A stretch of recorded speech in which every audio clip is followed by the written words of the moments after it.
मत्स्मरणाद्भवेत्।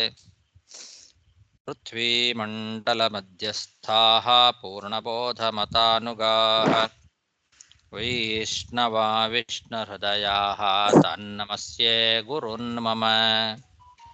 जन्माद्यस्य यतोऽन्वयादितरतश्चार्थेष्वभिज्ञस्वराट् तेने ब्रह्महृदाय आदिकवये मुह्यन्ति यं सूरयः। तेजो वारिमृदां यथा विनिमयो यत्र त्रिसर्गो मृषा धाम्ना स्वेन सदा निरस्तकुहकं सत्यं परं धीमहि।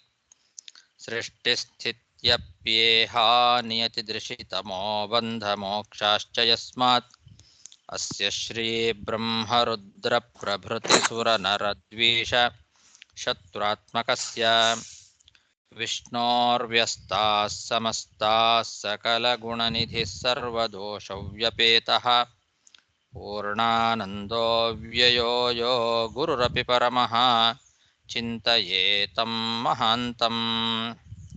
यं प्रव्रजन्तमनुपेतमपेतकृत्यं द्वैपायनो विरहकातर आजुहाव पुत्रेति तन्मयतया तरवोऽपि नेदुः तं सर्वभूतहृदयं मुनिमानतोऽस्मि। श्रीगुरुभ्यो नमः। हरिः ओम्। ಶ್ರೀಮದ್ಭಾಗವತದ ಚತುರ್ಥ ಸ್ಕಂಧದಲ್ಲಿ 31ನೇ ಅಧ್ಯಾಯ. ಅದರಲ್ಲಿ ಇವತ್ತು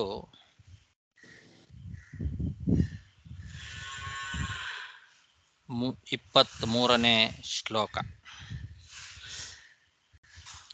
ಕರೆಕ್ಟಾ?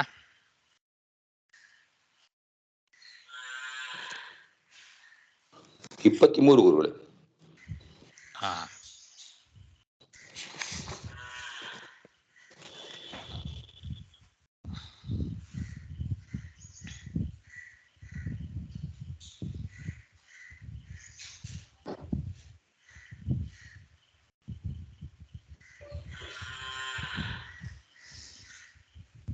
ಶ್ರಿಯಮನುಸರತೀಂ ತದರ್ಥಿನಶ್ಚ ದ್ವಿಪದಪತೀನ್ ವಿಬುಧಾಂಶ್ಚ ಯಸ್ವಪೂರ್ಣಃ ನ ಭಜತಿ ನಿಜಭೃತ್ಯವರ್ಗತಂತ್ರಃ ಕಥಮಮುದ್ವಿಸೃಜೇತ್ ಪುಮಾನ್ ರಸಜ್ಞಃ.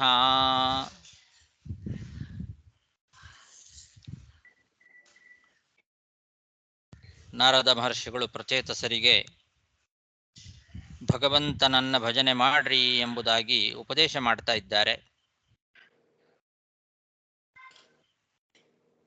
ಭಗವಂತ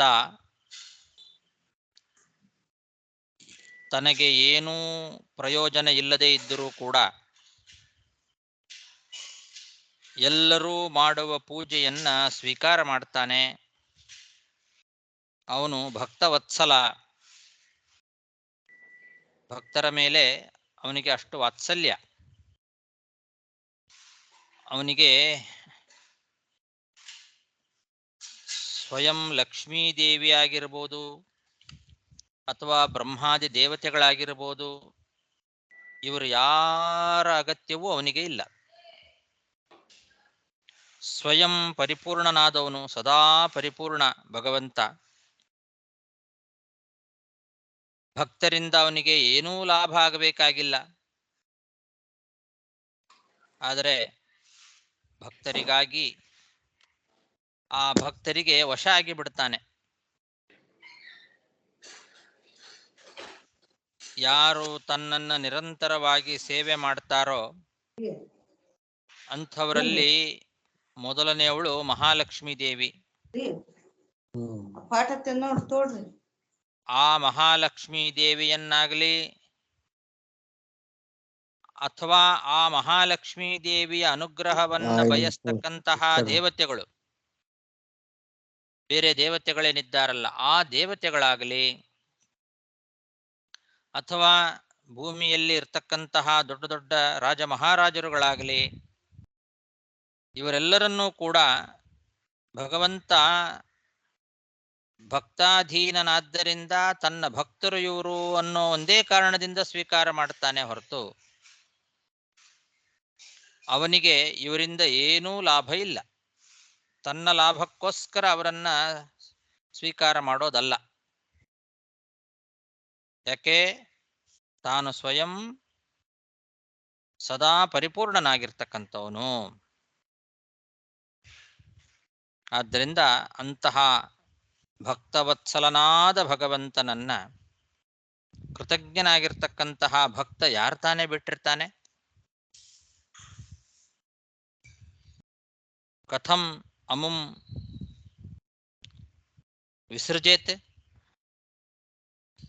ಯಾರು ಬಿಡ್ತಾರೆ ಅಂತಹ ಭಗವಂತನನ್ನ ಅಂತ ಕೇಳ್ತಾ ಇದ್ದಾರೆ ನಾರದರು. ಭಕ್ತರಾಗಿರ್ತಕ್ಕಂಥವ್ರು ಇಂತಹ ಭಗವಂತನನ್ನ ಯಾರು ತಾನೇ ಬಿಡ್ತಾರೆ ಹೇಳಿ? ಯಾಕೆ? ಅವನು ಭಕ್ತವತ್ಸಲ.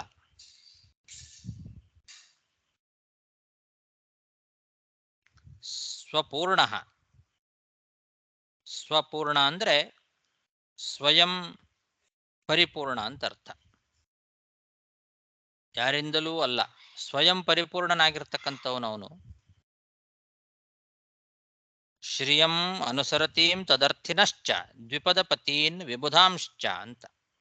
ಶ್ರಿಯಂ ಅಂದ್ರೆ ಮಹಾಲಕ್ಷ್ಮೀ ದೇವಿ, ಅನುಸರತೀಂ ತದರ್ಥಿನಶ್ಚ ಅಂದ್ರೆ ಆ ಲಕ್ಷ್ಮೀ ದೇವಿಯನ್ನು ಅನುಸರಣೆ ಮಾಡತಕ್ಕಂತಹ ಬ್ರಹ್ಮಾದಿ ದೇವತೆಗಳು, ಅಥವಾ ಆ ಭೂಮಿಯಲ್ಲಿರುವ ದ್ವಿಪದ ಪತೀನ್ ರಾಜರುಗಳು, ವಿಬುಧಾಂಶ್ಚ ಉಳಿದ ಎಲ್ಲ ದೇವತೆಗಳು.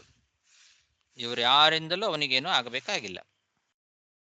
ಇವ್ರನ್ನೆಲ್ಲ ಸ್ವೀಕಾರ ಮಾಡೋದು ಕೇವಲ ಇವರು ಭಕ್ತರು ಅನ್ನೋ ಒಂದೇ ಒಂದು ಕಾರಣದಿಂದ. ಅವರಲ್ಲಿರುವ ಆ ಭಕ್ತಿಯನ್ನ ಮಾತ್ರ ನೋಡಿ ಆದರ ಮಾಡ್ತಾನೆ ಹೊರತು ಬೇರೆ ಯಾವುದೇ ಒಂದು ಲಾಭಕ್ಕೋಸ್ಕರ ಅವನನ್ನ ಸ್ವೀಕಾರ ಮಾಡೋದಿಲ್ಲ ಅಂತ. ಹೀಗೆ ಈ ಶ್ಲೋಕದ ಅಭಿಪ್ರಾಯ. ಆದರೆ ಬೇರೆ ವ್ಯಾಖ್ಯಾನಕಾರರು ಇಲ್ಲಿ ಏನರ್ಥ ಮಾಡಿದ್ದಾರೆ ಅಂದ್ರೆ,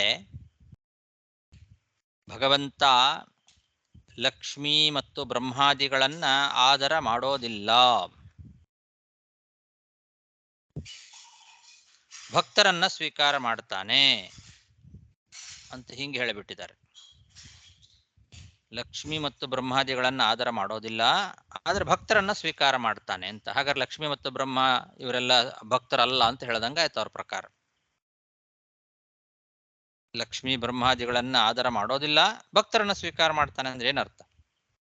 ಲಕ್ಷ್ಮಿ ಬ್ರಹ್ಮಾದಿಗಳು ಭಕ್ತರಲ್ಲ ಅಂತ ಹೇಳಿದಾಗಾಯ್ತು. ಅದಕ್ಕೆ ಈ ಜೀವಗೋಸ್ವಾಮಿ ಮತ್ತು ವಿಶ್ವನಾಥ ವ್ಯಾಖ್ಯಾನಗಳಲ್ಲಿ ಈ ರೀತಿ ಪ್ರಶ್ನೆಯನ್ನ ಅವರು ಮಾಡಿಕೊಂಡು, ಹೌದು, ಲಕ್ಷ್ಮಿ ಮತ್ತು ಬ್ರಹ್ಮಾದಿಗಳು ನಿಷ್ಕಾಮ ಭಕ್ತರಲ್ಲ, ಅವರು ತಮ್ಮ ಪದವಿ ಸಂಪತ್ತುಗಳಿಗೋಸ್ಕರ ಭಗವಂತನನ್ನ ಭಜನೆ ಮಾಡ್ತಾರೆ ಅಂತ ಹೇಳಿಬಿಟ್ಟಿದ್ದಾರೆ. ಉಳಿದವರು ಲಕ್ಷ್ಮೀ ಬ್ರಹ್ಮಾದಿಗಳನ್ನ ಭಗವಂತ ಆದರ ಮಾಡೋದಿಲ್ಲ, ಭಕ್ತರನ್ನ ಸ್ವೀಕಾರ ಮಾಡ್ತಾನೆ ಅಂತ ಇಷ್ಟೇ ಹೇಳುತ್ತಾರೆ. ಇಷ್ಟು ಹೇಳಿದಾಗ ಅವರಿಗೆ ಕೆಲವರಿಗೆ ಅನಿಸ್ತು, ಹಾಗಾದ್ರೆ ಲಕ್ಷ್ಮಿ ಮತ್ತು ಬ್ರಹ್ಮ ಇವರೆಲ್ಲ ಭಕ್ತರಲ್ಲ ಅಂತ ಆಗತ್ತಲ್ವಾ ಅಂತ ಪ್ರಶ್ನೆ ಬಂತು. ಅದಕ್ಕೆ ಆ ಪ್ರಶ್ನೆ ತಗೊಂಡು, ಹೌದು, ಅವರು ನಿಷ್ಕಾಮ ಭಕ್ತರಲ್ಲ, ಅವರು ತಮ್ಮ ಪದವಿಗೋಸ್ಕರ ಸಂಪತ್ತಿಗೋಸ್ಕರ ಭಗವಂತನ ಭಜನೆ ಮಾಡೋರು.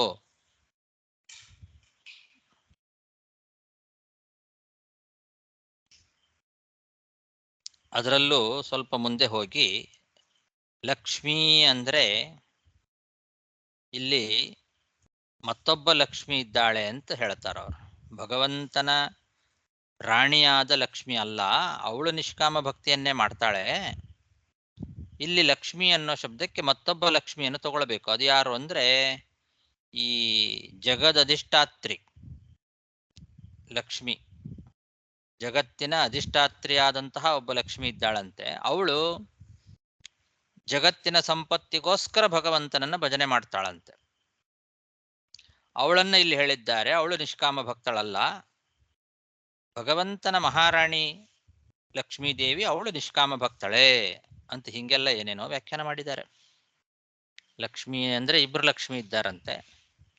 ಒಬ್ಬಳು ನಿಷ್ಕಾಮ ಭಕ್ತಿಯನ್ನು ಮಾಡತಕ್ಕಂತಹ ಭಗವಂತನ ಹೆಂಡತಿಯಾದ ಲಕ್ಷ್ಮಿ, ಇನ್ನೊಬ್ಬಳು ಸಕಾಮ ಭಕ್ತಿ ಈ ಸಂಪತ್ತಿಗೋಸ್ಕರ ಭಗವಂತನನ್ನ ಭಜನೆ ಮಾಡತಕ್ಕಂತಹ ಲಕ್ಷ್ಮಿ ಒಬ್ಬಳಿದ್ದಾಳಂತೆ. ಅವಳನ್ನು ಆದರ ಮಾಡೋದಿಲ್ಲ ಅಂತೆ ಭಗವಂತ. ಮತ್ತೆ ಬ್ರಹ್ಮಾದಿಗಳು ಅಷ್ಟೇ, ಅವರು ಸಹ ತಮ್ಮ ಪದವಿಗೋಸ್ಕರ ಭಗವಂತನನ್ನ ಆರಾಧನೆ ಮಾಡ್ತಕ್ಕಂಥವರೇ ಹೊರತು ನಿಷ್ಕಾಮ ಭಕ್ತರಲ್ಲ. ಅದಕ್ಕೋಸ್ಕರ ಅವರನ್ನು ಆದರ ಮಾಡೋದಿಲ್ಲ ಅಂತೆ. ನಮ್ಮಂತ ಅವ್ರನ್ನ ಆದರ ಮಾಡ್ತಾನಂತೆ, ಭಕ್ತರನ್ನ. ನಿಷ್ಕಾಮ ಭಕ್ತರು ಯಾರಿದ್ದಾರೋ ಅವ್ರನ್ನ ಆದರ ಮಾಡ್ತಾನೆ. ಈ ಬ್ರಹ್ಮಾದಿ ದೇವತೆಗಳು ಪದವಿಗೋಸ್ಕರ ಭಗವಂತನ ಆರಾಧನೆ ಮಾಡೋರು, ಆದ್ರಿಂದ ಅವರನ್ನ ಭಗವಂತ ಆದರ ಮಾಡೋದಿಲ್ಲ ಅಂತ ಹಿಂಗೆಲ್ಲ ವ್ಯಾಖ್ಯಾನ ಮಾಡಿದ್ದಾರೆ. ನ ಭಜತಿ ನಿಜ ಭೃತ್ಯ ವರ್ಗ ತಂತ್ರ ಅಂತ ಅಲ್ಲಿರೋ ಭಾಗವತ ಶ್ಲೋಕಕ್ಕೆ ತನ್ನ ಭೃತ್ಯರಾದಂತಹ ಇವರು ಲಕ್ಷ್ಮೀ ಬ್ರಹ್ಮ ಮೊದಲಾದ ದೇವತೆಗಳನ್ನು ಆದರ ಮಾಡೋದಿಲ್ಲ ಭಗವಂತ. ಅವರು ನಿಷ್ಕಾಮ ಭಕ್ತರಲ್ಲ ಅಂತ ಹಿಂಗೆಲ್ಲ ವ್ಯಾಖ್ಯಾನ ಮಾಡಿದ್ದಾರೆ. ಇದೆಲ್ಲ ದೇವತೆಗಳಿಗೆ ಮಾಡುವ ಅಪಚಾರ, ಲಕ್ಷ್ಮೀದೇವಿಗೆ ಮಾಡುವ ಅಪಚಾರ.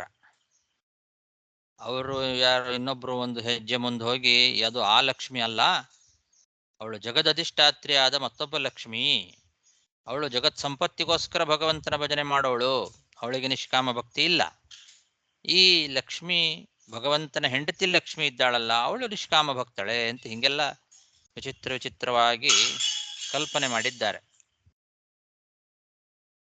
ವಸ್ತುತಃ ಬ್ರಹ್ಮಾದಿ ದೇವತೆಗಳು ಅಂತಹ ನಿಷ್ಕಾಮ ಭಕ್ತರು ಮತ್ತೊಬ್ಬರಿಲ್ಲ. ಅವರೆಲ್ಲ ನಿಷ್ಕಾಮ ಭಕ್ತರು.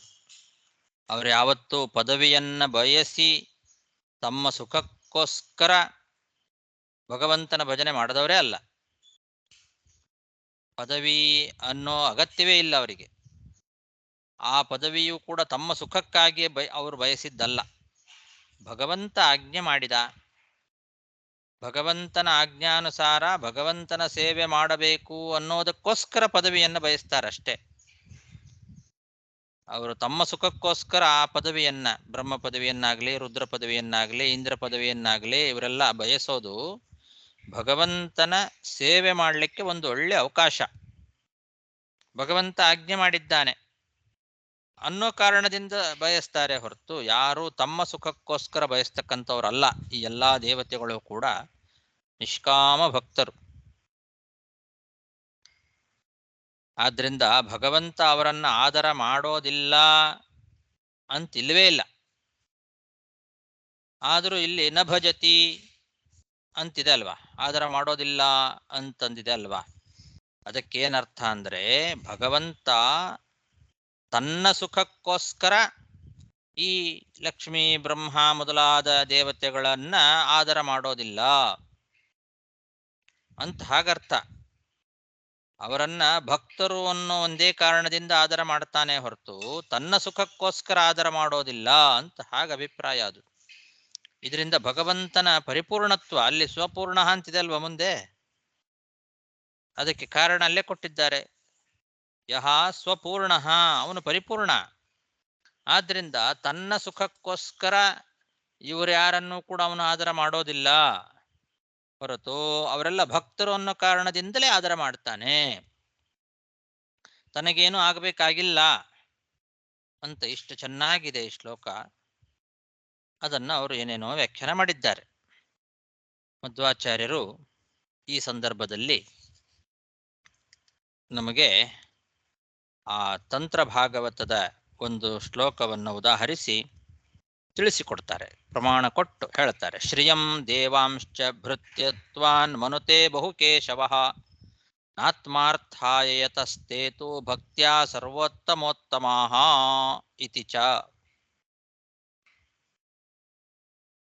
ಶ್ರಿಯಂ ದೇವಾಂಶ್ಚ ಭೃತ್ಯತ್ವಾತ್ ಮನುತೆ, ಲಕ್ಷ್ಮೀದೇವಿಯನ್ನಾಗ್ಲಿ ಅಥವಾ ಉಳಿದ ದೇವತೆಗಳನ್ನಾಗ್ಲಿ ಭಗವಂತ ಭಕ್ತರು ಎಂಬ ಕಾರಣದಿಂದ ಆದರ ಮಾಡ್ತಾನೆ ಹೊರತು ತನ್ನ ಸುಖಕ್ಕಾಗಿ ಅಲ್ಲ. ನ ಆತ್ಮಾರ್ಥಾಯ, ತನ್ನ ಸುಖಕ್ಕಾಗಿ ಅವನು ಅವರನ್ನ ಆದರ ಮಾಡೋದಲ್ಲ.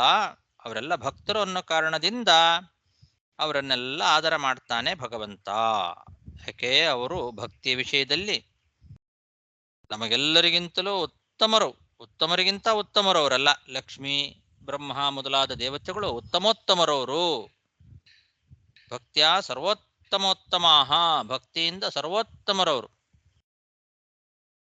ಜಗತ್ತಿನಲ್ಲಿ ಅವರ ಹಾಗೆ ಭಕ್ತಿಯನ್ನು ಬೇರೆ ಯಾರು ಮಾಡ್ಲಿಕ್ಕೆ ಸಾಧ್ಯ ಇಲ್ಲ, ಅಂತಹ ಉತ್ತಮ ಭಕ್ತರವರು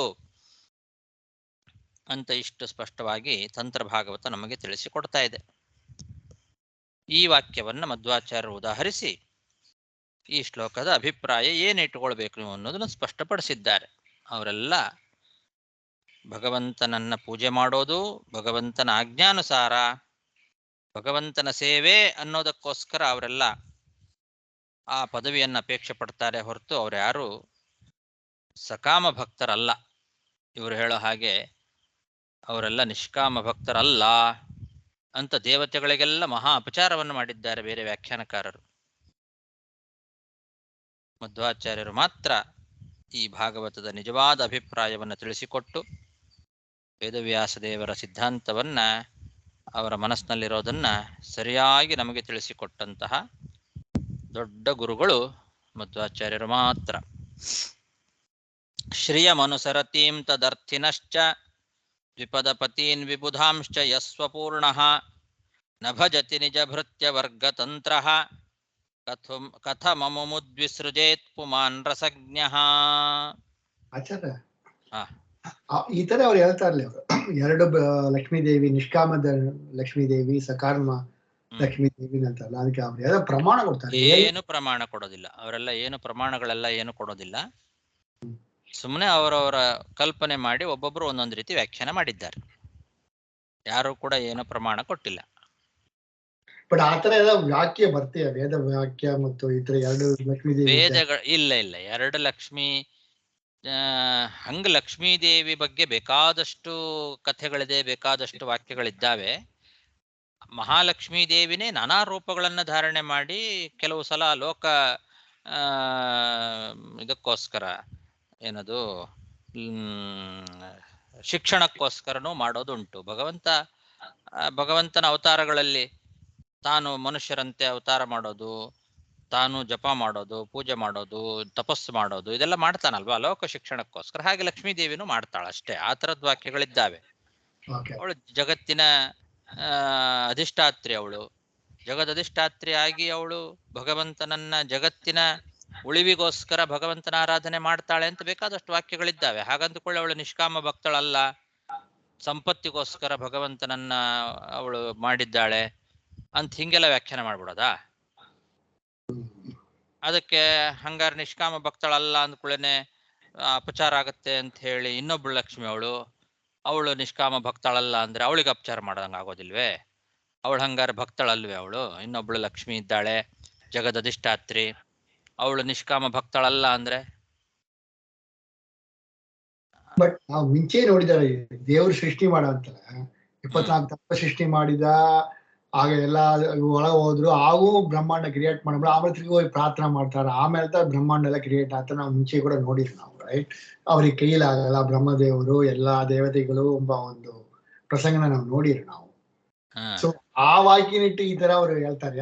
ಅದ್ ಹೇಳಿರ ಇಲ್ಲ ಈಗ ಕೂಡ್ಸುವ್ರಿ, ಈ ತರ ನೀವು ಬ್ರಹ್ಮದೇವರೇ ಪ್ರಾರ್ಥನೆ ಮಾಡಿದ್ದಾರೆ, ಬ್ರಹ್ಮಾಂಡ ನಂಗೆ ಸೃಷ್ಟಿ ಮಾಡಕ್ಕೆ ಮುಡಿಯಿಲ್ಲ, ನೀವು ಹಂಗಂದ್ರೆ ತಿರುಗು ದೇವರು ಬಂದು ಒಳಗೆ ಬರ್ತಾನ, ತಿರುಗು ಬಂದು ಸೃಷ್ಟಿ. ಆ ತರದ್ದೆಲ್ಲ ವಾಕ್ಯಗಳಿಗೆ ಅದರ ಅಭಿಪ್ರಾಯ ಏನು ಅನ್ನೋದನ್ನ ನಾವು ಹೇಳಿದ್ದೇವಲ್ಲ. ನಾವು ಅಸ್ವತಂತ್ರರು, ನಮ್ಮಲ್ಲಿ ಯಾವುದೇ ಭಗವಂತನ ಕ್ರಿಯೆ ಇಲ್ಲದೆ ನಮ್ಮಲ್ಲಿ ಯಾವ ಕ್ರಿಯೆಯೂ ನಡೆಯೋದಿಲ್ಲ. ತೇನ ವಿನಾ ತೃಣಮಪಿ ನ ಚಲತಿ. ಹಾಗಾಗಿ ನಮ್ಮೊಳಗೆ ಕೂತು ನೀನು ಆ ಕೆಲಸ ಮಾಡಿಸು, ನಮಗೆ ಆ ಸೇವಾ ಭಾಗ್ಯವನ್ನು ಕೊಡು ಅನ್ನೋ ಅಭಿಪ್ರಾಯದಿಂದ ಅವರು ಪ್ರಾರ್ಥನೆ ಮಾಡ್ತಾರೆ. ನಮಗೆ ಸೇವೆ ಮಾಡುವ ಭಾಗ್ಯ ಕೊಡು, ನಿನ್ನ ಸೇವೆ ಇದು. ಬ್ರಹ್ಮ ಪದವಿಯಲ್ಲಿ ಕೂತು ಈ ಒಂದು ಜಗತ್ತಿನ ಸೃಷ್ಟಿಯಾದಿ ಕಾರ್ಯಗಳನ್ನ ಮಾಡೋದೇನಿದೆ, ಇದು ದೊಡ್ಡ ಭಗವಂತನ ಒಂದು ಸೇವೆ. ಆ ಸೇವೆಯನ್ನ ಮಾಡುವ ಭಾಗ್ಯವನ್ನು ನನಗೆ ಕೊಡುವಂತ ಬ್ರಹ್ಮದೇವರು ಕೇಳೋದಷ್ಟೇ. ಅದು ಭಗವಂತನ ಸೇವಾಕ್ಕೋಸ್ಕರ ಹೊರತು ತನ್ನ ಸ್ವಾರ್ಥಕ್ಕೋಸ್ಕರ ಅಲ್ಲ. ಮೋಕ್ಷವನ್ನ ಭಗವಂತ ಕೊಡುವಾಗಲೂ ಕೂಡ ಅವರು ತನ್ನ ಸುಖಕ್ಕೋಸ್ಕರ ಮೋಕ್ಷ ಅಪೇಕ್ಷೆ ಪಡೋದಿಲ್ಲ. ಅಂಥ ಭಕ್ತರವರು. ಭಗವಂತನ ಸೇವಾ ಭಾಗ್ಯ ಸದಾಕಾಲ ಸಿಗತ್ತೆ ಮೋಕ್ಷದಲ್ಲಿ ಅನ್ನೋ ಕಾರಣದಿಂದಲೇ ಮೋಕ್ಷ ಅಪೇಕ್ಷೆ ಪಡ್ತಾರೆ. ಭಗವಂತ ಆಜ್ಞೆ ಮಾಡಿದಾನೆ ಅಂತ ಅಪೇಕ್ಷೆ ಪಡ್ತಾರೆ, ಮೋಕ್ಷಕ್ಕೆ ಹೋಗ್ತಾರೆ ಅಷ್ಟೇ. ಅಂತ ದೊಡ್ಡ ಭಕ್ತರವರು. ಈ ಅಭಿಪ್ರಾಯ ಇಟ್ಟುಕೊಂಡ್ರೆ ನಮಗೆ ಆ ದೇವತೆಗಳ ಮಹತ್ವನೂ ಗೊತ್ತಾಗ್ತದೆ, ಭಗವಂತನ ಮಹತ್ವನೂ ಗೊತ್ತಾಗ್ತದೆ. ಇದು ಬಿಟ್ಟು ಏನೇನೋ ಅರ್ಥ ಮಾಡೋದ್ರಿಂದ ಆ ದೇವತೆಗಳಿಗೆಲ್ಲ ಮಹಾ ಅಪಚಾರ ಮಾಡ್ದಂಗೆ ಆಗ್ತದೆ.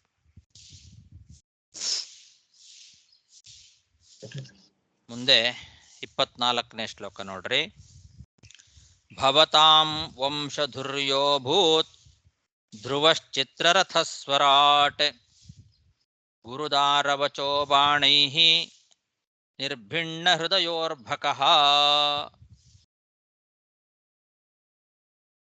ಈ ನಾರದ ಮಹರ್ಷಿಗಳು ತಮ್ಮ ಈ ಯಾರವನು ಇದ್ದಾನಲ್ಲ, ಈಗ ನಾರದರು ಉಪದೇಶ ಮಾಡ್ತಾ ಇರೋದು ಪ್ರಚೇತಸರಿಗೆ, ಪ್ರಚೇತಸರ ಪೂರ್ವಜರು ಅಂತ. ವಂಶದುಹು ಭವತಾಂ ವಂಶದುಹು ಅಂತಾರೆ. ನಿಮ್ಮ ವಂಶದಲ್ಲಿ ಬಂದಂತಹ ಹಿಂದೆ ರಾಜ ಮಹಾರಾಜರಾಗಿರ್ತಕ್ಕಂಥವ್ರು, ಅದರಲ್ಲಿ ಒಬ್ಬ ಧ್ರುವ ಅಂತ ಇದ್ದ. ಆ ಧ್ರುವ ಚಕ್ರವರ್ತಿ ಆಗಿದ್ದ. ನಿಮ್ಮ ಪೂರ್ವದ ವಂಶಪೂರ್ವ, ನಿಮ್ಮ ವಂಶದಲ್ಲೇ ಹಿಂದೆ ಬಂದಂತಹ ಒಬ್ಬ ಮುಖ್ಯನಾದಂತಹ ಚಕ್ರವರ್ತಿ ಅವನು. ಧ್ರುವ ಅಂತ ಒಬ್ಬ ಚಕ್ರವರ್ತಿ ಇದ್ದ. ಅವನಿಗೆ ಚಿತ್ರರಥ ಅಂತ ಮತ್ತೊಂದು ಹೆಸರು ಇತ್ತು ಅಂತ ಹೇಳ್ತಾ ಇದ್ದಾರೆ. ಧ್ರುವಶ್ ಚಿತ್ರರಥ ಸ್ವರಾಟ್, ಚಿತ್ರರಥ ಅಂತಿತ್ತಂತೆ ಅವನಿಗೆ, ಧ್ರುವನಿಗೆ ಹೆಸರು. ಯಾಕೆ ಅಂದ್ರೆ ಅವನ ಹತ್ರ ಬಹಳ ವಿಚಿತ್ರವಾದ ಒಂದು ರಥ ಇತ್ತು. ನಾನಾ ವರ್ಣಗಳಿಂದ ವಿಚಿತ್ರವಾದಂತಹ ಒಂದು ರಥ ಆ ಧ್ರುವನ ಹತ್ರ ಇತ್ತಂತೆ. ಅದಕ್ಕೋಸ್ಕರ ಅವನಿಗೆ ಚಿತ್ರರಥ ಅಂತ ಮತ್ತೊಂದು ಹೆಸರಿತ್ತು. ಅಂತಹ ಆ ಧ್ರುವ ಬಾಲಕನಾಗಿದ್ದಾಗ, ಚಿಕ್ಕ ಮಗುವಾಗಿದ್ದಾಗ, ಮಲತಾಯಿಯಾಗಿರ್ತಕ್ಕಂತಹ ಸುರುಚಿಯ ಮಾತ ಕೇಳಿ, ಸುರುಚಿ ಒಂದೊಂದು ಮಾತುಗಳನ್ನ ಕೂಡ ಅವಳು ಆಡ್ತಾ ಇದ್ರೆ ಅದು ಬಾಣದಂತೆ ಇವನ ಎದೆಗೆ ನಾಟಿತು ಅಂತ ಆ ಕಥೆಯನ್ನ ಹೇಳ್ತಾ ಇದ್ದಾರೆ ನಾರದರು. ಸುರುಚಿಯ ಮಲತಾಯಿಯಾದಂತಹ ಸುರುಚಿಯ ಮಾತು ಎಂಬ ಬಾಣಗಳು, ಗುರುದಾರ ವಚೋ ಬಾಣೈಹಿ ಅಂತ. ವಚೋ ಬಾಣ, ಮಾತು ಅನ್ನೋ ಬಾಣಗಳು ಈ ಮಗುವಿನ ಎದೆಗೆ ಬಂದು ಹೊಡೆದಾಗ ಅವನ ಎದೆ ಜರ್ಜರಿತ ಆಗಿ ಹೋಯ್ತು. ನಿರ್ಭಿಣ್ಣ ಹೃದಯ ಅರ್ಭಕಃ, ಆ ಬಾಲಕ ಧ್ರುವ ಅವನು ಆ ತಾಯಿಯ ಮಲತಾಯಿಯ ಮಾತು ಎಂಬ ಬಾಣಗಳನ್ನ ತನ್ನ ಎದೆಯಲ್ಲಿ ಚುಚ್ಚಿಸ್ಕೊಂಡು ಬಿಟ್ಟ. ಅಂದ್ರೆ ಆ ರೀತಿ ಮಾತಾಡಿಲ್ಲ ಅವಳು ಸುರುಚಿ.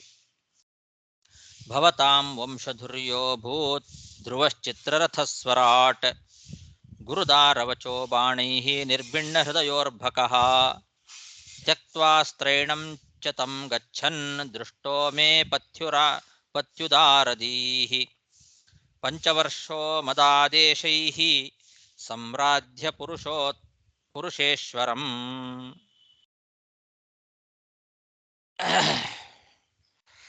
ಅಪ್ಪ ಇದ್ದ ಅವನಿಗೆ, ಆದ್ರೆ ಏನ್ ಮಾಡೋದು, ಕಿರಿಯ ರಾಣಿಗೆ ವಿಧೇಯನಾಗಿ ಬಿಟ್ಟಿದ್ದ ಅವನು. ಕಿರಿಯ ರಾಣಿ ಅವಳು ಸುರುಚಿ, ಅವಳಿಗೆ ವಿಧೇಯನಾಗಿ ಬಿಟ್ಟಿದ್ದ. ಹಾಗಾಗಿ ತಂದೆ ಆದಂತಹ ವ್ಯಕ್ತಿ ಮಗನಿಗೆ ಏನೂ ಮಾಡ್ಲಿಕ್ಕಾಗದೆ ಅಸಹಾಯಕನಾಗಿ ಬಿಟ್ಟಿದ್ದ. ಹಾಗಾಗಿ ಅವನನ್ನ ಬಿಟ್ಟು ಧ್ರುವ ಕಾಡಿಗೆ ಹೋಗಿಬಿಟ್ಟ ಅಂತ. 5 ವರ್ಷ ಆ ಮಗುವಿಗೆ. ಆವಾಗ ಆ 5 ವರ್ಷದ ಮಗುವನ್ನ ನಾನು ದಾರಿಯಲ್ಲಿ ನೋಡಿದೆ. ಅವನು ಕಾಡಿಗೆ ಹೋಗ್ತಾ ಇರುವಾಗ ದಾರಿಯಲ್ಲಿ ನಾನು ಅವನನ್ನು ನೋಡಿದೆ.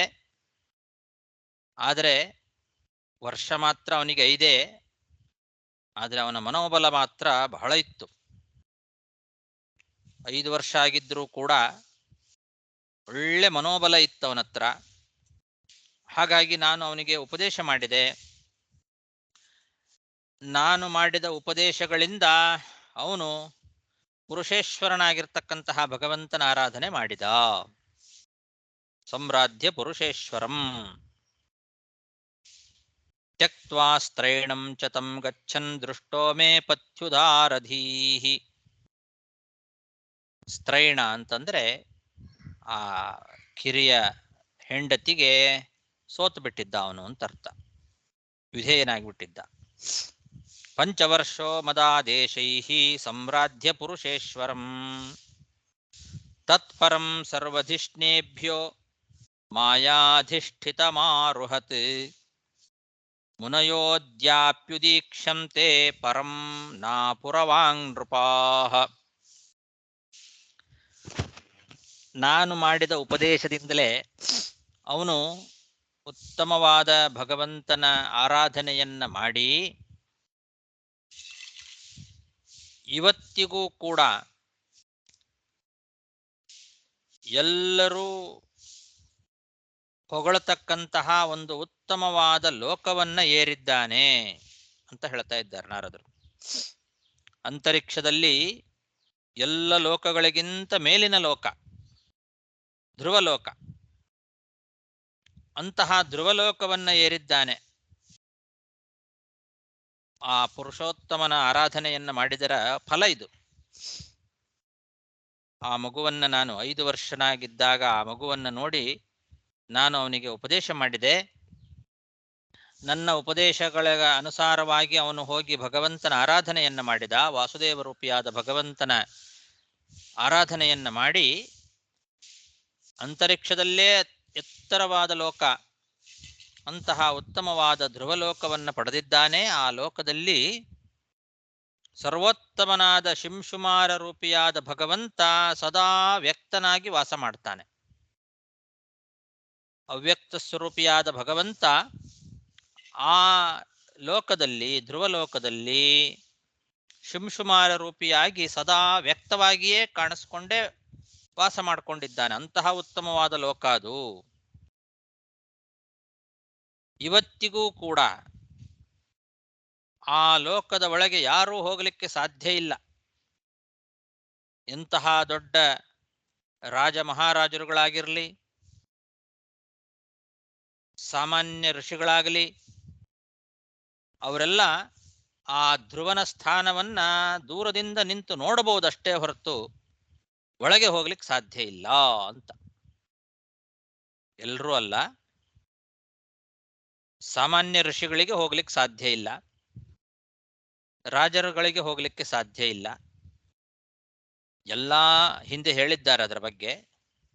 ಎಲ್ಲ ಸಾಧನೆಯನ್ನು ಕೂಡ ಪೂರ್ಣವಾಗಿ ಮುಗಿಸಿದವರು ಮಾತ್ರ ಅಲ್ಲಿಗೆ ಹೋಗಬಹುದು ಅಂತ ಹೇಳಿದ್ದಾರೆ. ಆದರೆ ಅಲ್ಲಿಗೆ ಹೋದವರು ಮತ್ತೆ ಹಿಂತಿರುಗಿ ಸಂಸಾರಕ್ಕೆ ಬರೋದಿಲ್ಲ. ಅಲ್ಲಿಗೆ ಹೋದ್ರೆ ಮುಂದೆ ನೆಕ್ಸ್ಟ್ ಮೋಕ್ಷನೇ, ಮೋಕ್ಷಕ್ಕೆ ಹೋಗುವ ಹಿಂದಿನ ಜಾಗ ಅಷ್ಟೆ. ಆ ಕಾರಣದಿಂದ ಹೇಳಿದ್ದು. ಸಾಧಾರಣ ಋಷಿಮುನಿಗಳು ಮತ್ತು ರಾಜರು ಇವ್ರು ಯಾರು ಹೋಗ್ಲಿಕ್ಕೆ ಸಾಧ್ಯ ಇಲ್ಲ ಅಲ್ಲಿ. ಅಂತಹ ಒಂದು ಲೋಕ, ಉತ್ತಮವಾದ ಲೋಕ, ಆ ಲೋಕವನ್ನ ಅವನು ಪಡ್ಕೊಂಡಿದ್ದಾನೆ. ಧ್ರುವ ಸರ್ವೋತ್ತಮನಾದ ಆ ಶಿಂಶುಮಾರ ರೂಪಿಯಾದ ಭಗವಂತ ವ್ಯಕ್ತನಾಗಿ ಸದಾ ಅಲ್ಲಿ ವಾಸ ಮಾಡ್ತಾನೆ. ಅಂತಹ ಲೋಕವನ್ನ ಪಡ್ಕೊಂಡಿದ್ದಾನೆ ನಿನ್ನ ವಂಶದ ಹಿಂದಿನ ಮುಖ್ಯನಾದ ಒಬ್ಬ ರಾಜ ಧ್ರುವ. ತತ್ಪರಂ ಸರ್ವಧಿಷ್ಣೇಭ್ಯೋ ಮಾಯಾಧಿಷ್ಠಿತಮಾರುಹತ್ ಮುನಯೋದ್ಯಾಪ್ಯುದೀಕ್ಷಂತೆ ಪರಂ ನಾಪುರವಾಂಗ್ ನೃಪಾಃ ತಂ ಯೂಯಂ ಸರ್ವಭೂತಾನಾಂ ಅಂತರ್ಯಾಮಿಣಮೀಶ್ವರಂ ರುದ್ರಾದಿಷ್ಟೋಪದೇಶೇನ ಭಜಧ್ವಂ ಭವನುತ್ತಯೇ.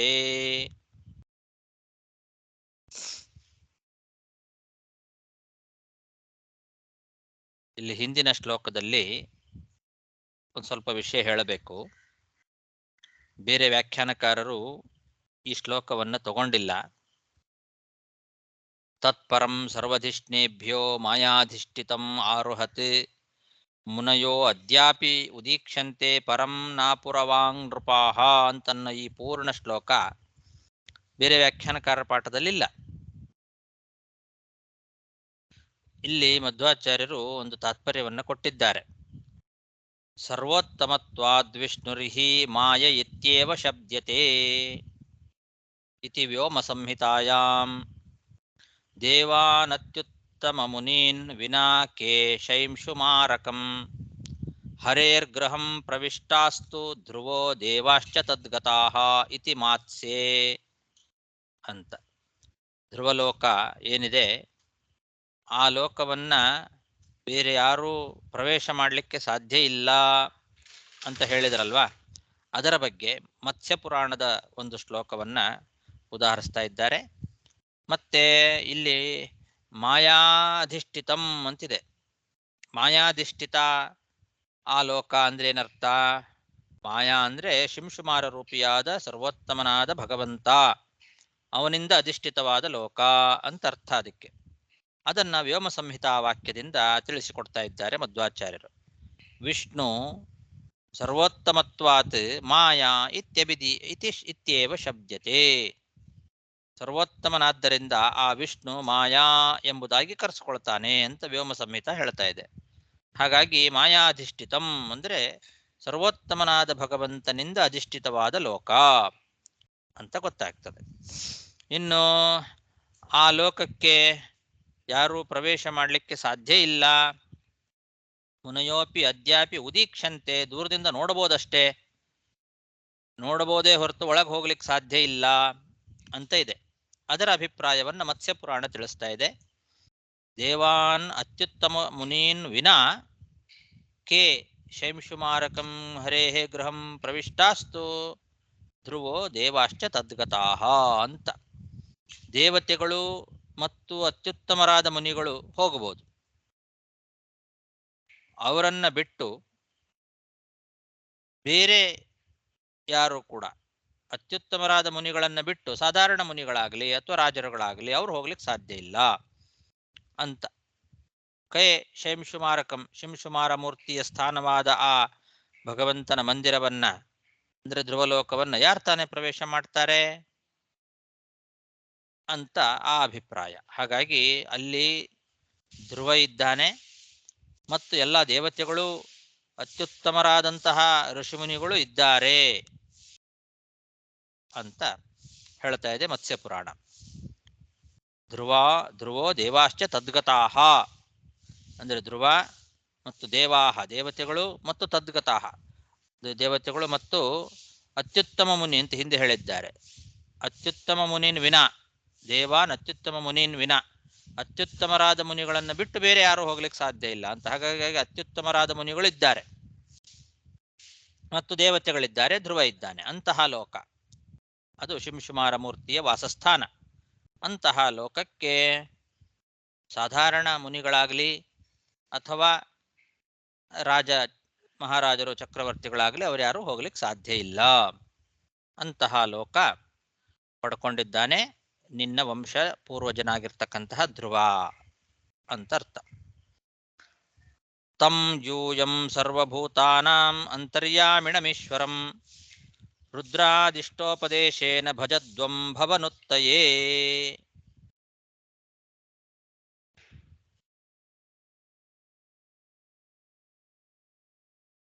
ಧ್ರುವನಿಗೆ ಅಂತಹ ಉತ್ತಮವಾದ ಸ್ಥಾನವನ್ನ ಕೊಟ್ಟಂತವನು ಸರ್ವೋತ್ತಮನಾದ ಭಗವಂತ, ಎಲ್ಲರ ಅಂತರ್ಯಾಮಿಯಾಗಿರ್ತಕ್ಕಂತಹ,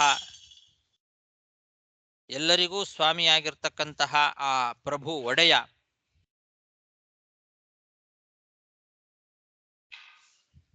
ಅಂತಹ ಭಗವಂತನನ್ನೇ ನೀವು ಕೂಡ ರುದ್ರದೇವರು ನಿಮಗೆ ಯಾವ ರೀತಿಯಲ್ಲಿ ಉಪದೇಶ ಮಾಡಿದ್ದಾರೋ ಆ ಕ್ರಮದಿಂದ ಆರಾಧನೆಯನ್ನ ಮಾಡಿ, ಅದರಿಂದ ನೀವು ಈ ಸಂಸಾರದಿಂದ ಮೋಕ್ಷವನ್ನ ಪಡೀತೀರಿ ಅಂತ. ಆ ಧ್ರುವನಿಗೆ ನಾನು ಉಪದೇಶ ಮಾಡಿದ್ದೆ, ಅದನ್ನ ಹಿಂದೆ ಹೇಳಿದ್ರು. ಮದಾದೇಶೈಹಿ ಸಂರಾಧ್ಯ ಪುರುಷೇಶ್ವರಂ ಅಂತ 25ನೇ ಶ್ಲೋಕದಲ್ಲಿ ಧ್ರುವ ನನ್ನ ಆದೇಶದಿಂದ, ನನ್ನ ಉಪದೇಶಗಳಿಂದ ಪುರುಷೇಶ್ವರನಾದ ಭಗವಂತನನ್ನ ಆರಾಧನೆ ಮಾಡಿದ್ದ. ಅದೇ ಭಗವಂತನನ್ನೇ ನೀವು ಈಗ ರುದ್ರಾದಿಷ್ಟೋಪದೇಶೇನ, ರುದ್ರದೇವರು ನಿಮಗೆ ಉಪದೇಶ ಮಾಡಿದ್ದಾರಲ್ಲ ಆ ಕ್ರಮದಿಂದ ಆರಾಧನೆ ಮಾಡ್ರಿ. ನಿಮಗೆ ಗುರುಗಳಾಗಿ ಉಪದೇಶ ಮಾಡಿದವರು ರುದ್ರದೇವರು.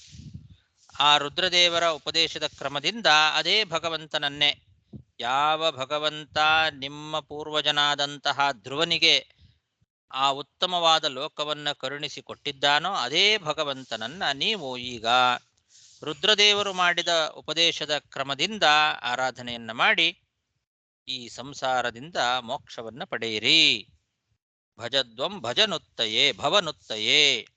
ಭವ ಏನಿದೆ ಈ ಸಂಸಾರ, ಅದರ ಮೋಕ್ಷಕ್ಕೋಸ್ಕರ ನೀವು ಅಂತಹ ಭಗವಂತನನ್ನ ಅಂತರ್ಯಾಮಿಣಂ ಈಶ್ವರಂ ಸರ್ವಭೂತಾನಾಂ ಅಂತರ್ಯಾಮಿಣಂ ಈಶ್ವರಂ ತಂ ಅಂದ್ರೆ ಅದೇ ಭಗವಂತ ಅಂತ ಅರ್ಥ. ಯಾವ ಭಗವಂತ ಶಿಂಶುಮಾರನಾಗಿ ಅಲ್ಲಿ ವಾಸ ಮಾಡಿಕೊಂಡಿದ್ದಾನೋ, ನಿನ್ನ ಪೂರ್ವಜನಾದ ಧ್ರುವನಿಗೆ ಯಾವ ಭಗವಂತ ಆ ಲೋಕವನ್ನು ಕರುಣಿಸಿಕೊಟ್ಟಿದ್ದಾನೋ ಅದೇ ಭಗವಂತನನ್ನ ಅವನು ಸರ್ವಭೂತಾನಾಂ ಅಂತರ್ಯಾಮಿಣಂ ಎಲ್ಲರ ಅಂತರ್ಯಾಮಿಯಾಗಿದ್ದಾನೆ ಮತ್ತು ಈಶ್ವರ ಎಲ್ಲರಿಗೂ ಒಡೆಯ. ಅಂತಹ ಭಗವಂತನನ್ನ ರುದ್ರಾದಿ ಇಷ್ಟೋಪದೇಶೇನ, ರುದ್ರದೇವರು ನಿಮಗೆ ಮಾಡಿದ ಉಪದೇಶದ ಕ್ರಮವಾಗಿ ಆ ಕ್ರಮದಿಂದ ನೀವು ಆ ಭಗವಂತನನ್ನ ಭಜನೆ ಮಾಡ್ರಿ.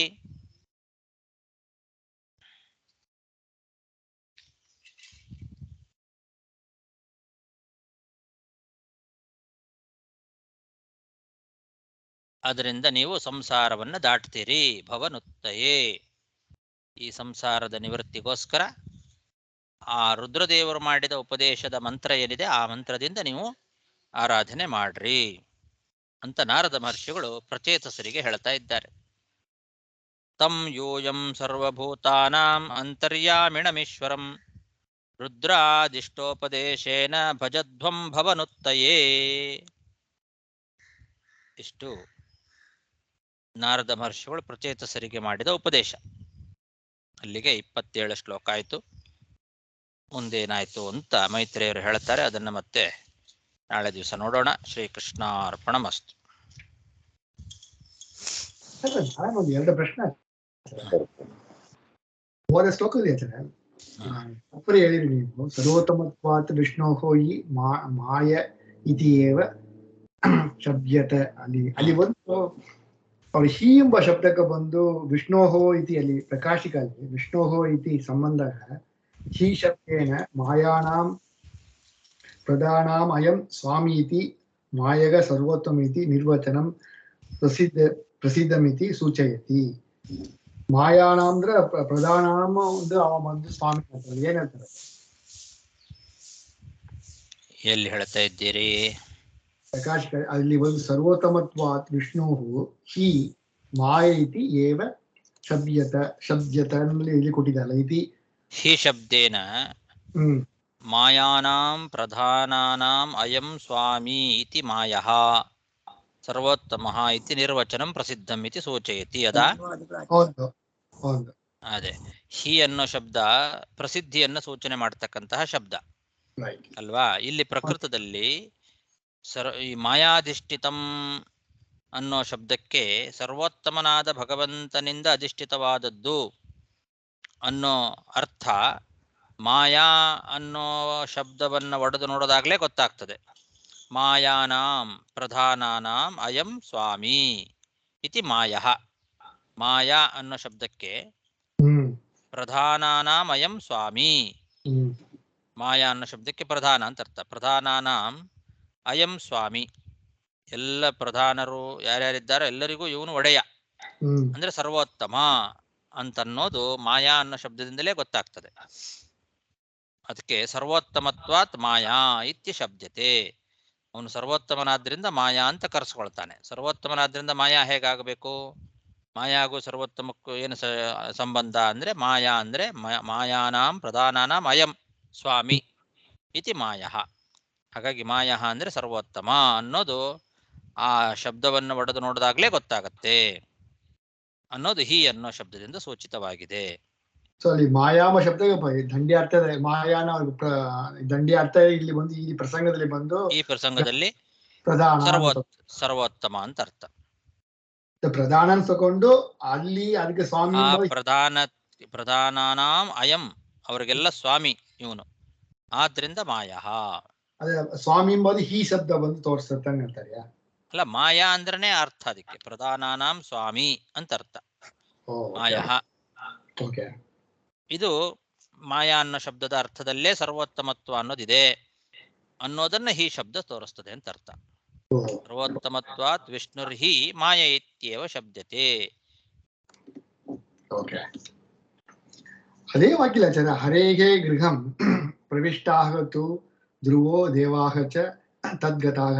ಅದಕ್ಕೆ ಆ ಸೆಂಟೆನ್ಸ್ ಏನ ಅರ್ಥ ಸರ್? ಹರೇಹೇ ಗೃಹಂ ಪ್ರವಿಷ್ಟಾಸ್ತು ಧ್ರುವ ದೇವಾಶ್ಚ ತದ್ಗ, ಅದು ಆ ಶ್ಲೋಕಕ್ಕೆ ಅರ್ಥ ಬರಿತಾ ಇದ್ದಾರೆ ಅವರು.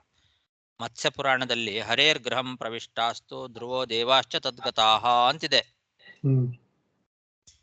ಅದು ಇದು ಮತ್ಸ್ಯ ಪುರಾಣದ ವಾಕ್ಯ. ಅದರ ಅಭಿಪ್ರಾಯ ಏನು ಅಂತನಾ, ಆ ಲೋಕದಲ್ಲಿ ಹರೇಹೇ ಗೃಹಂ, ಅದು ಹರಿಯ ಗೃಹ, ಶಿಂಶುಮಾರ ಎಂಬ ಹರಿಯ ಮನೆ. ಆ ಮನೆಗೆ ಧ್ರುವ ದೇವಾಶ್ಚ ತದ್ಗತಾಹ ಪ್ರವಿಷ್ಟಾಹ, ಧ್ರುವ ಮತ್ತು ದೇವತೆಗಳು ಮತ್ತು ಅದೇ ಉತ್ತಮರಾದ ಮುನಿಗಳು ಇವರೆಲ್ಲ ಅಲ್ಲಿ ಪ್ರವಿಷ್ಟರಾಗಿದ್ದಾರೆ, ಅದರೊಳಗೆ ಪ್ರವೇಶ ಮಾಡ್ತಾರೆ. ಉಳಿದವರಿಗೆ ಆಗೋದಿಲ್ಲ ಪ್ರವೇಶ ಮಾಡ್ಲಿಕ್ಕೆ ಅಂತ. ಸೊ ಇದನ್ನ ಈ ಲಾಜಿಕ್ನ ಇಟ್ಟಿಟ್ರೆ, ಈ ಒಂದು ಇದನ್ನ ತರ್ಕನ ಇಟ್ಟಿಟ್ರೆ, ಹಾಗೆ ನಮ್ಮಂತವರೆಲ್ಲ ಬಂದಾಗ ನಮಗೆ ಶ್ವೇಷದೀಪ, ಅನಂತಾಸನ, ವೈಕುಂಠ ಎಲ್ಲ ಹೋಗಕ್ಕೆ ಮುಳ್ಳಲ್ಲ. ನಾವು ಬಂದು ಇದಕ್ಕೆ ಮುನಿಗಳೇ ಹೋಗಕ್ಕೆ ಮುಳ್ಳ ಅಂದ್ರೆ ಧ್ರುವ ಲೋಕಕ್ಕೆ. ಆಗ ಬಂದು ಈಗ ಹೋಗ್ಲಿಕ್ಕೆ ಆಗಲ್ಲ ಅಂತ. ಮೋಕ್ಷಕ್ಕೆ ಹೋಗುವಾಗ ಹೋಗ್ಬೋದು, ಅಲ್ಲಿಗೆ ಹೋದ್ರೆ ಮತ್ತೆ ಮುಂದೆ ಮೋಕ್ಷನೇ. ಈಗ ಈ ದೇವತೆಗಳೆಲ್ಲ ಹೋಗ್ತಾರೆ ಬರ್ತಾರೆ. ಸಾಧನೆ ಮುಡಿಲಾದವರು ಹೋಗಕ್ ಮುಳ್ಳ ನೀವು. ಸಾಧನೆ ಪೂರ್ಣ ಸಾಧನೆ ಆದ ಮೇಲೆನೆ ಉಳಿದವರೆಲ್ಲ ಹೋಗ್ಲಿಕ್ಕಾಗ್ತದೆ. ಅಲ್ಲಿಂದ ಮುಂದೆ ಮೋಕ್ಷಕ್ಕೆ ಹೋಗ್ತಾರೆ. ಈ ಋಷಿಮುನಿಗಳು ದೇವತೆಗಳೆಲ್ಲ ಎಲ್ಲಾ ಲೋಕಗಳಲ್ಲೂ ಸಂಚಾರ ಮಾಡ್ತಾ ಇರ್ತಾರಲ್ವಾ. 14 ಲೋಕಗಳಲ್ಲಿ ಎಲ್ಲ ಲೋಕಗಳಲ್ಲೂ ಸಂಚಾರ ಮಾಡ್ಲಿಕ್ಕೆ ಅವರಿಗೆ ಇದು ಇದೆ. ಅದರಲ್ಲಿ ಈ ಧ್ರುವ ಲೋಕಕ್ಕೆ ಮಾತ್ರ ಎಲ್ಲಾ ಋಷಿಮುನಿಗಳಿಗೂ ಹೋಗ್ಲಿಕ್ಕೆ ಅಧಿಕಾರ ಇಲ್ಲ. ಶ್ರೇಷ್ಠ ಅತ್ಯುತ್ತಮ ಋಷಿಮುನಿಗಳಿಗೆ ಮಾತ್ರ ಅಧಿಕಾರ. ಉಳಿದ ಸಾಧಾರಣ ಋಷಿಮುನಿಗಳಿಗೆಲ್ಲ ಒಳಗೆ ಹೋಗೋ ಅಧಿಕಾರ ಇಲ್ಲ. ಸಾಧನೆ ಪಕ್ವ ಉಂಟು, ಆದ್ರೆ ಆಮೇಲೆ ಹೋಗ್ಬೋದು. ಅಲ್ಲಿಗೆ ಹೋದ್ರೆ ಮತ್ತೆ ಬೇರೆ ಲೋಕಗಳಿಗೆ ಹೋಗೋದಿಲ್ಲ, ಸೀದಾ ಮೋಕ್ಷಕ್ಕೆ ಹೋಗೋದು.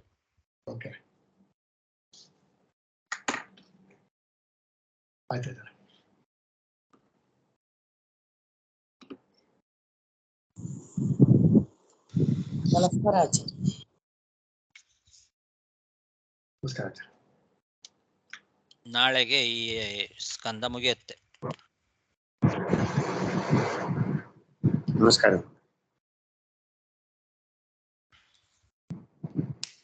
ನಮಸ್ಕಾರ. ಜಯ ಶ್ರೀನಿವಾಸ. ಹರೇ ನಮಃ.